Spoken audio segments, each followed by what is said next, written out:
مسئلہ کشمیر پر بھارتی ہٹ درمی اور جہریت کے نتیجے میں مقبوضہ جموں اور کشمیر میں گزشتہ 7 دہائیوں سے مسلسل انسانی خون بہہ رہا ہے۔ بھارتی ضد اور اناہی مسئلہ کشمیر کے حل کی راہ میں واحد رکاوٹ ہے۔ بھارت کے ظالمانہ اور غیر حقیقت پسندانہ رویے نے مقبوضہ جموں اور کشمیر کو ایٹمی فلیش پوائنٹ میں تبدیل کیا ہے، لہٰذا عالمی برادری کو برصغیر جنوب ایشیا کو تباہی و بربادی سے بچانے کے لیے آگے آ کر اپنا کردار ادا کرنا چاہیے۔ مقبوضہ جموں اور کشمیر ظالمانہ بھارتی فوجی قبضے کی ایک مثال ہے۔ یہاں کئی دہائیوں سے بین الاقوامی قوانین کی ڈٹائی سے دھجیاں اڑائی جا رہی ہیں۔ مودی حکومت کی دہشت گردانہ فوجی پالیسیوں نے جنوبی ایشیا میں امن و استحکام کو شدید خطرات سے دوچار کیا ہے۔ مقبوضہ جموں اور کشمیر میں بھارت کی جانب سے اقوام متحدہ کے چارٹر کی ڈٹائی سے خلاف ورزی عالمی برادری کے لیے ایک کھلا چیلنج ہے۔ بھارت کو واضح طور پر کہا جائے کہ وہ تنازع کشمیر کے حل کے لیے اقوام متحدہ کے سامنے کیے گئے اپنے وعدوں کو پورا کرے، جو بھارتی حکمرانوں نے دنیا کو گواہ ٹھہرا کر اہل کشمیر کے ساتھ کیے ہیں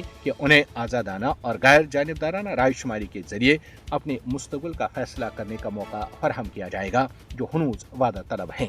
بھارت پر مسئلہ کشمیر کے حل میں سنجیدہ اور ٹھوس اقدامات کرنے کے لیے دباؤ ڈالا جانا چاہیے، ورنہ اقوام متحدہ جو پہلے ہی ایک مذاق بن چکا ہے، اس کی حیت اور رئیسی حیثیت بھی ختم ہو جائے گی۔ دنیا کو مقبوضہ جموں اور کشمیر میں بھارت کے غیر قانونی اور غیر مستحکم کرنے والے اقدامات کا فوری نوٹس لینا چاہیے۔ اقوام متحدہ کو اپنی قراردادوں کے مطابق تنازع کشمیر کے حل میں اپنا صحیح اور بروقت کردار ادا کرنا چاہیے، جس کے لیے اس ادارے کا قیام عمل میں لایا جا چکا تھا۔ کشمیری عوام اقوام متحدہ کی قراردادوں کے مطابق اپنے پیدائشی حق خود ارادت کا مطالبہ کر رہے ہیں، جس کی پاداش میں بھارت انہیں بے انتہا مظالم کا نشانہ بنا رہا ہے۔